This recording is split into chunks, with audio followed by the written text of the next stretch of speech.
రాజశేఖర రెడ్డి గారి ప్రయాణం ఆల్మోస్ట్ మొత్తం మల్లాడి కృష్ణారావు తన పద్ధతిలో మనకి చెప్పేశాడు. ఏదైనా అభినందించదగినటువంటి విషయం ఏంటంటే బోస్ గారు చెప్పినట్టుగా 16 ఏళ్ళు పూర్తయిన తర్వాత మల్లాడి కృష్ణారావు అని మన రాష్ట్రానికి మా రాష్ట్రానికి చెందని వ్యక్తి ఇంత గొప్ప ఆలోచన తలపెట్టడం, రాజశేఖర రెడ్డిని మనం మర్చిపోకూడదురా అని అనుకోవటం, అదే నిజమైనటువంటి నివాళి. మల్లాడి కృష్ణారావు నా లెక్కలో ప్రజల నాడి పట్టిన నాయకుడు. ఎందుకంటే మీకు ఉదాహరణ చెప్తాను. నేను మీ పాండిచ్చేరికి అబ్జర్వర్ని, కాంగ్రెస్ పార్టీ అబ్జర్వర్ని.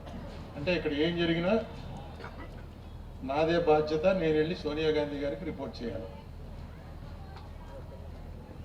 రంగస్వామి గారి మీద విపరీతమైనటువంటి వ్యతిరేకత వచ్చింది. ఎంత వ్యతిరేకత అంటే ఒక్క కాంగ్రెస్ ఎమ్మెల్యే కూడా ఆయనకి సపోర్ట్ లేడు.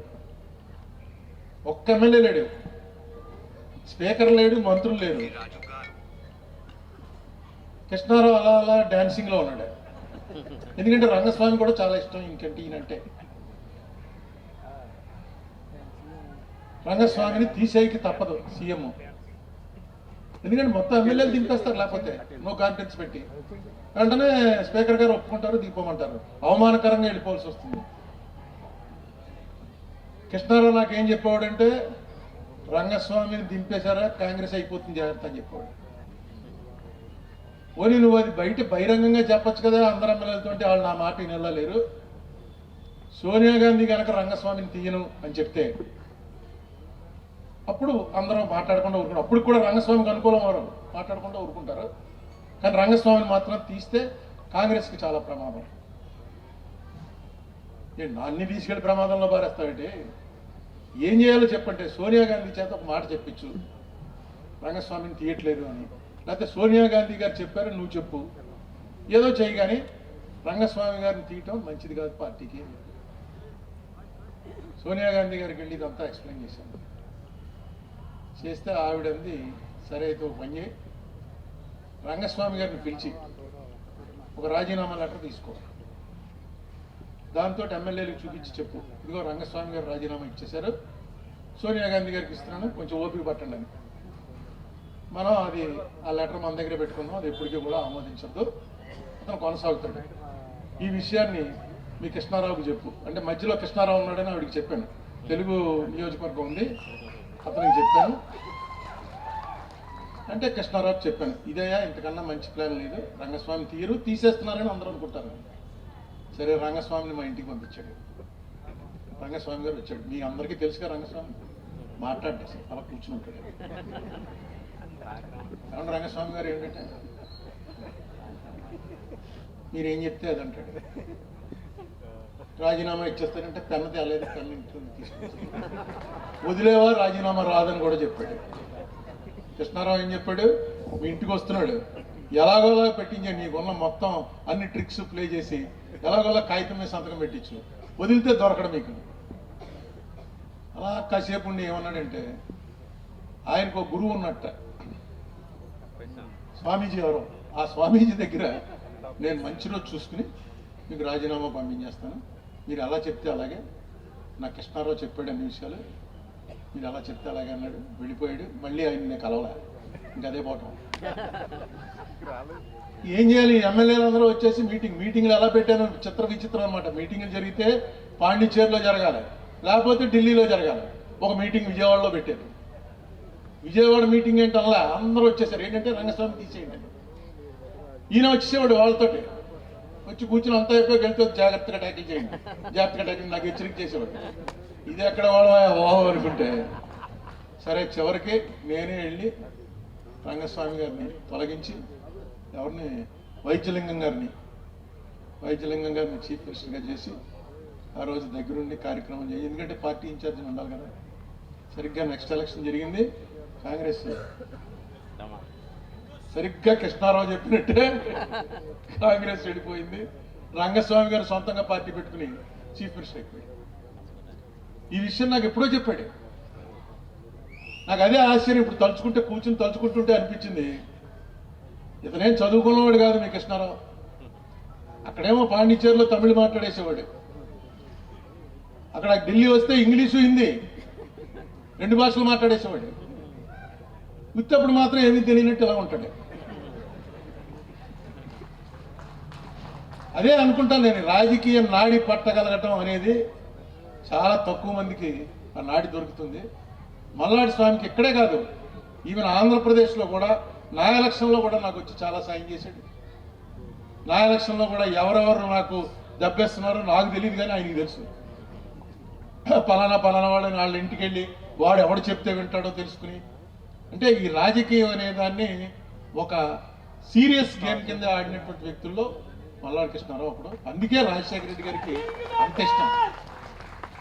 రాజశేఖర రెడ్డి గారికి మల్లాడి కృష్ణారావు అంటే ఎందుకు అంత ఇష్టం అంటే, ఒక మామూలు కింద లెవెల్లోంచి వచ్చినటువంటి వ్యక్తి ఇంత సమర్థవంతంగా ప్రజల్లోకి వెళ్ళగలిగాడు అంటే ఇలాంటి వాళ్ళని ఎంకరేజ్ చేయాలి. ఎందుకంటే ఇంకా ఇతనికి మల్లాడి కృష్ణారావుకి కొంచెం సపోర్ట్ ఉంది. మీకు నాకు కులబలం లేదు, ధనబలం లేదు. నాలాంటి వాడిని రామచంద్రరావు గారు, రాజశేఖర రెడ్డి గారు వీళ్ళిద్దరూ కలిసి ఏదో చిన్నపిల్లాడిని, ఆ చిన్నపిల్లాడు కూడా మంచి చిన్నపిల్లాడు కాదు, అల్లరి పిల్లాడు. అల్లరి పిల్లాడిని పెంచుకుంటూ వచ్చి నన్ను ఎంపీ చేశారు.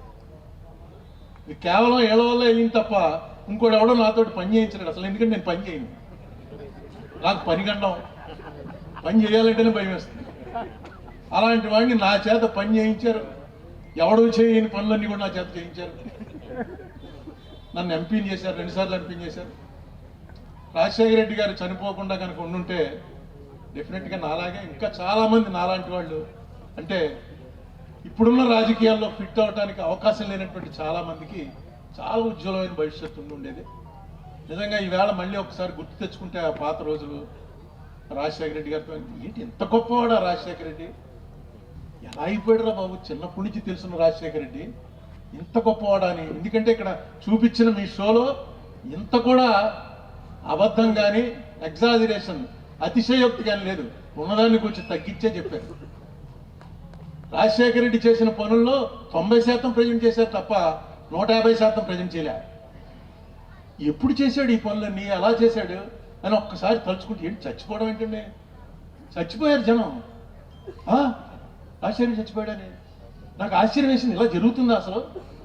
నిజంగా రాజశేఖర రెడ్డి చచ్చిపోయాడన్న వార్త తెలిసి చచ్చిపోతారా ఏంటి? ఎలా జరిగింది అంటుంటే మా కాన్స్టిట్యున్సీలో ఒక ఆవిడ చచ్చిపోయింది.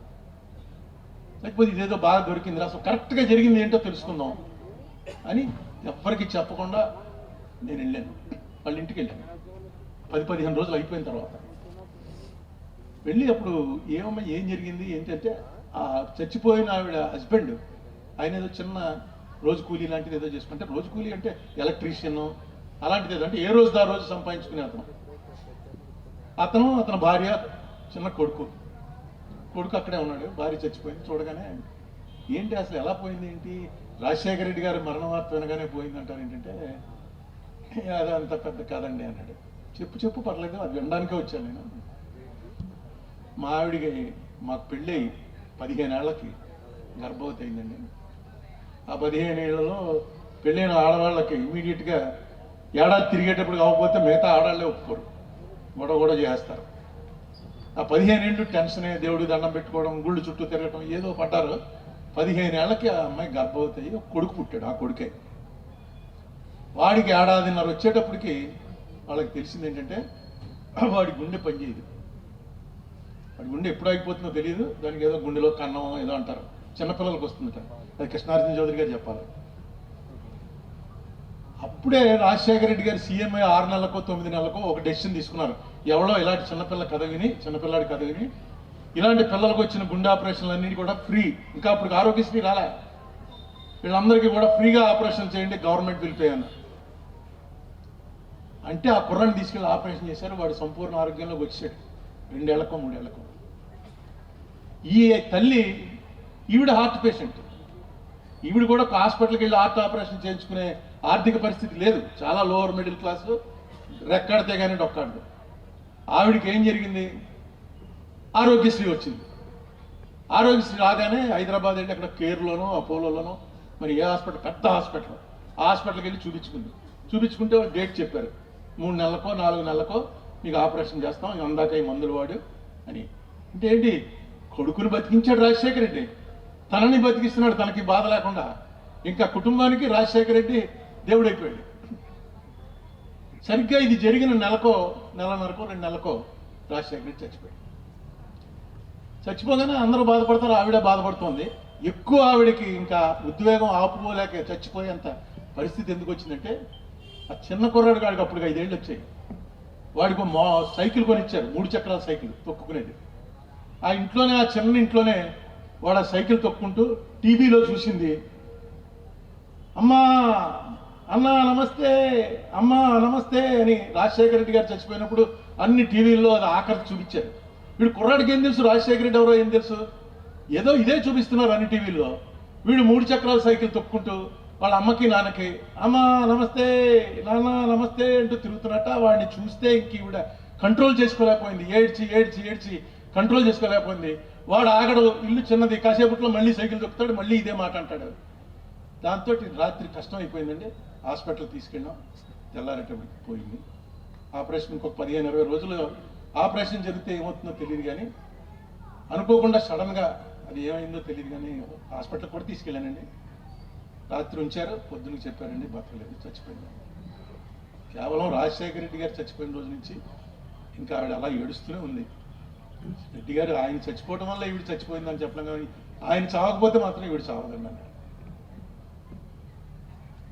ఏదైనా అలాంటి మనిషి గురించి ఒకసారి మళ్ళీ జ్ఞాపకం తెచ్చుకునే అవకాశం ఇచ్చారు మల్లాడి కృష్ణారావు గారికి కృతజ్ఞతలు.